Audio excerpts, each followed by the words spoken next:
வேதனையோடு உங்கள் குறைகளை நான் கேட்டேன். உணர்வுபூர்வமான உங்களுடைய பிரச்சனைகளை கேட்ட பொழுது இதற்கு எப்போ நமக்கு விடிவு வரும்? காரணம், நமக்கு உணவு அளிக்கின்ற விவசாயிகள் நம்முடைய கடவுளாக நாம் பார்க்கின்றோம். அந்த விவசாயத்தை எள்ளளவும் மதிக்காத ஒரு அரசு இங்கே ஆட்சி செய்து வருகிறது, திமுக. நான் இங்கே அரசியல் பேச நான் வரவில்லை.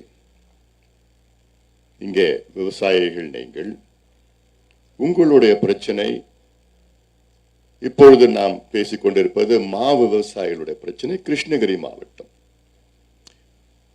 என்னுடைய தம்பி சொன்னார், ஒரு காலத்தில் சேலம் மாவட்டம் என்றால் மாம்பழம்.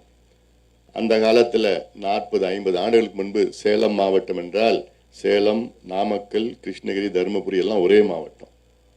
அந்த சேலம் மாம்பழம் அதுக்கு பேர் கொடுத்ததே இந்த பகுதி தான். ஒரே மாவட்டமாக இருந்ததுனால இப்போ அது 4ஆக பிரிந்து விட்டது. இப்பொழுது கிருஷ்ணகிரி மாவட்டத்தில் உள்ள நம்முடைய சாகுபடி 1,00,000 ஏக்கர். இதுக்கு முன்பு கூடுதலாக இருந்தது, இப்போ குறைந்து விட்டது. 1,00,000 ஏக்கர். சராசரியாக இந்த 1,00,000 ஏக்கரில் நம்முடைய ஐயா ராமகவுண்டர் அவர்கள் சொன்னது போன்ற முன்பு கிட்டத்தட்ட 7 லட்சம் மெட்ரிக் டன் உற்பத்தி. இப்பொழுது 3,52,000, 3 லட்சம் மெட்ரிக் டன் இப்ப குறைஞ்சிச்சு, பாதியா குறைஞ்சு போச்சு இன்னைக்கு.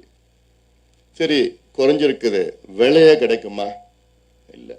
கடந்த ஆண்டு 22,000 ரூபாய் ஒரு டன், 28,000 ரூபாய் வரைக்கும் கிடைச்சது.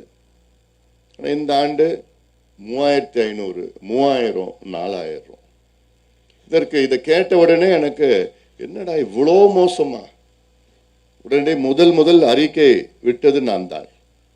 அதன் பிறகு நம்முடைய நிர்வாகிகள், நம்முடைய ஆலயமணி அவர்கள், வேலுச்சாமி அவர்கள், நம்முடைய உழவர் பேரியக்கத்தின் தலைவர் செயலாளரை அனுப்பி வைத்து இது என்ன முதல்ல சொல்லுங்க.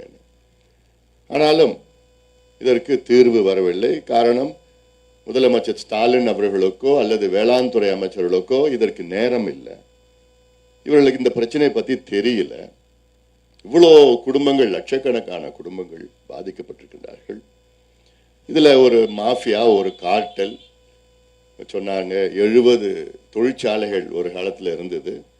அங்கே அப்போ போட்டி போட்டுவிட்டு விலையை நிர்ணயம் பண்ணிட்டு இருந்தாங்க.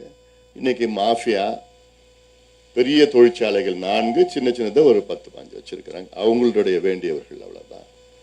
இந்த மாஃபியாவை யார் வழி நடத்துகிறார் என்றால் ஆளுங்கட்சி திமுகவை சார்ந்தவர்கள். எதுலையும் விட்டு வைக்கிறது இல்லை. இப்போ காசுக்காக என்ன வேணா பண்ணுவாங்க. உங்களுக்கு வேண்டியது பணம், பணம், பணம். எவ்வளோ மோசம்! அதுவும் நான் சொன்னேன், 2வது அறிக்கையை விட்டப்போ நான் சொன்னேன், ஆந்திரா கிட்ட போய் கத்துக்குங்க. உங்களுக்கு தெரியலன்னா ஆந்திரா கிட்ட போய் கத்துக்குங்க, கர்நாடகா கிட்ட போய் கத்துக்குங்க.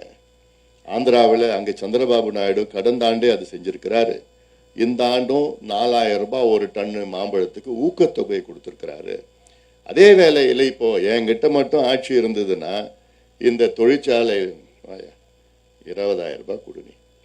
நீ நட்டமோ லாபமோ நீ கொடுத்து, நீ எவ்வளோ லாபம் பண்ணிட்டு இருக்கிற, கொடுத்து நிர்ணயம் பண்ணி எடுத்து விட்டுட்டு இவர் போய் பேச்சுவார்த்தை, என்ன முத்தரப்பு பேச்சுவார்த்தை பண்ணி என்ன பண்ண போறாங்க? இல்லை, இவன் தொழிற்சாலை பண்ணலாம், கரண்ட் பிடுங்கி விட்டுடு. என்ன இது இவ்வளோ கொள்ளடிச்சுக்கிட்டு விவசாயிகள் தான். அதுக்கப்புறம் வேற என்ன இருக்குது உங்களுக்குலாம்? தமிழ்நாட்டில் 63 விழுக்காடு மக்கள் விவசாயிகள், விவசாயத்தை நம்பி இருக்கின்ற மக்கள் 63 விழுக்காடு. ஆனா அவங்க முன்னேற்றம் என்பது 0. 1%, 2% சொல்ல மாட்டோம், 0.